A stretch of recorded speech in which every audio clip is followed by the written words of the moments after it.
ini Pak, ngomong-ngomong tentang orang tua juga ya, eh, tanpa sadar kita sebenarnya juga membicarakan tentang gereja nih Pak. Karena gereja kadang punya sikap yang sama seperti orang tua, takut terutama dengan teknologi AI. Nah, ini menurut Pak Wahyu gimana nih perubahan yang sangat drastis dengan teknologi itu ada hubungannya dengan penurunan jumlah jemaat muda di gereja enggak, Pak?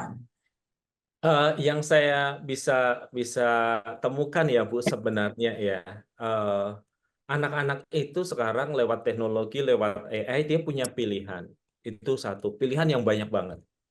Yang kedua dia punya alat yang menolong dia untuk menganalisis gitu ya.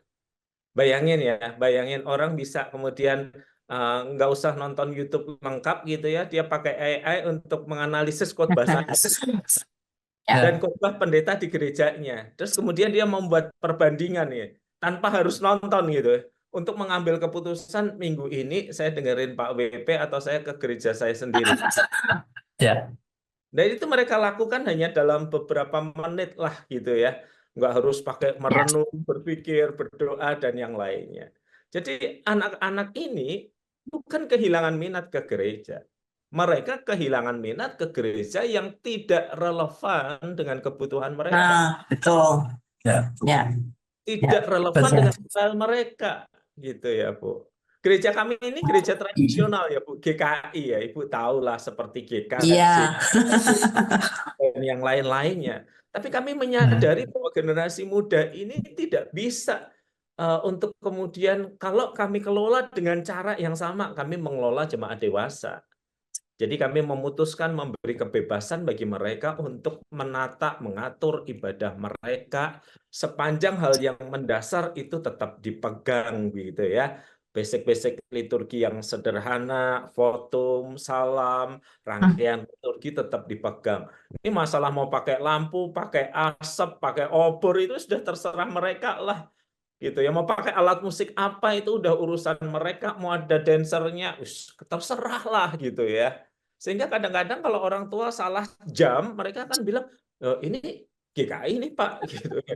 Ya iya ini pasti GKI cuman ibu salah jam aja gitu ya. Ini pas jam anak-anak lagi ibadah mereka, pas lagi HUT mereka, ada periode mereka pakai lampu sorot, pakai apa itu namanya, pakai asap dan segala macam gitu ya. Ya udah beri mereka kepercayaan aja kok.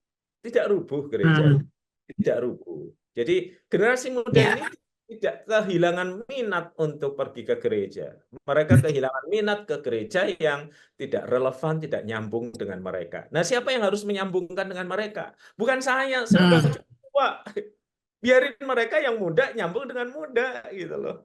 Kita cuma ingetin platform yang utamanya harus gini. Nah, selanjutnya terserah kamu. Kamu lebih tahu bagaimana reach out generasi ini. Dan itu bisa Ya. kok kalau dipercayai ya gitu. Ya, itu ya. Jadi Pak, ini nanggepin dari Pak Wahyu tadi ya, banyak gereja mungkin yang sudah tidak relevan lagi dengan anak Betul. muda.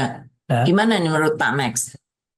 Saya mikir hanya betul, tetapi itu masalah untuk seluruh, setiap zaman, tapi khususnya sekarang karena ada dua isu. Yang pertama, keluhan gereja saat ini mencerminkan siapa yang mimpin, siapa yang mengatur, dan siapa yang atasnya. Ada yang muda di situ. Itu mencerminkan umur dan berapa generasi sebelum yang muda sekarang akan terdengar dan punya suara. Dalam kata youth, ada implikasi ketidakdewasaan, ketidakmampuan, dan jelas tidak akan terlibat untuk bikin keputusan.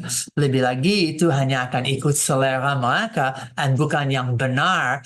Dan daripada kata youth, berarti siapapun di bawah 25, 30, sampai 40 tahun, itu hanya ikut pilihan yang generasi yang dah mengerti digital lebih lagi AI.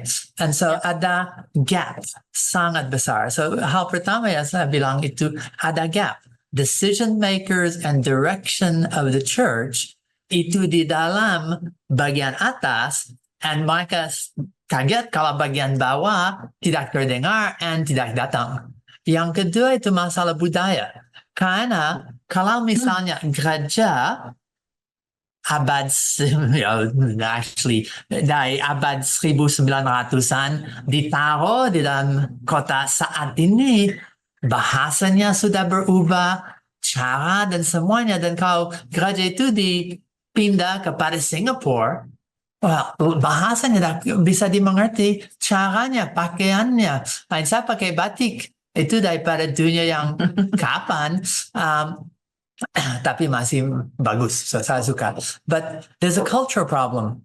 Orang muda itu hanya selera, tetapi cara mikir itu, kalau lihat budaya Jawa bandingkan dengan budaya dari Jakarta, duanya clash. Budaya Barat dengan budaya yang non-Barat, ada clash. Dan so di dalam gereja ada tidak hanya masalah budaya, tapi saya hampir mau bilang frase culture wars.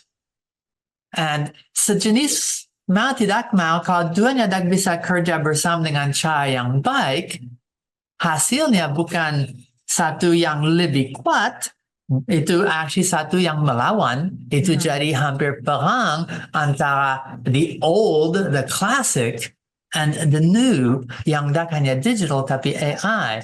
And ada study di Amerika pun, 75% daripada orang tua, kalau mereka tahu gereja sedang pakai AI, akan kecewa. Itu study dari akhir tahun yang lalu, itu di dalam seminar AI dan parenting, tapi mereka setakut itu. Mereka dalam budaya dan pengertian dan relasi dengan gereja, dengan iman dan dengan jemaat seumurnya, punya pengertian sangat beda daripada muda. Saya tak tahu bagaimana omong tentang masalah budaya itu seperti satu gereja di Jakarta, plop di Papua, dan it's language problem, culture problem, location problem, tools and alat, and hal seperti itu. Itu jadi cara mikir dan mengidentifikasi diri. Dan kalau gereja bagian tua tidak punya sikap lintas budaya, dan lintas sampai misiologis untuk bisa menjangkau, bukan mengubah mereka jadi klasik seperti tua aku, tetapi untuk yang tua belajar inkarnasi untuk bagaimana dunia mereka, bagaimana budaya, bahasa, dan cara pikiran digital dan AI akan gagal terus.